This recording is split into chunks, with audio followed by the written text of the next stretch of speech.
We are quite excited that finally the list is here, and expectedly it's a potpourri of some sort.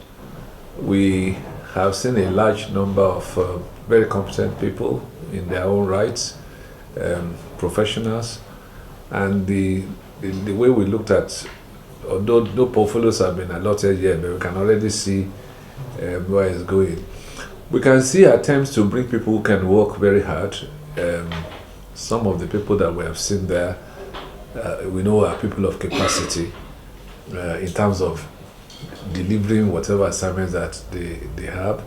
We've also seen some young and energetic people. We've seen politicians.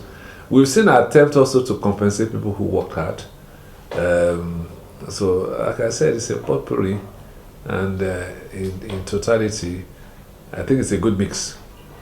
When the list was read by the President of the Senate, the way it was read, there was no portfolio attached. But I have no doubt that the Senate also have their own plans in making sure that they look at the people, their competencies and all of that. Without saying much, I can already see who gets what. I can see the people who will run finance. I've seen the man who will likely run works. It's all there. If you look very well, it's all there. It's all there. It's all there. But it's the prerogative of the president at the end of the day. I think part of the mistake we do make is we forget that if we give somebody a sacred mandate, he's not naive. And some of us think that probably we know it more than them because we're looking at it from an angle.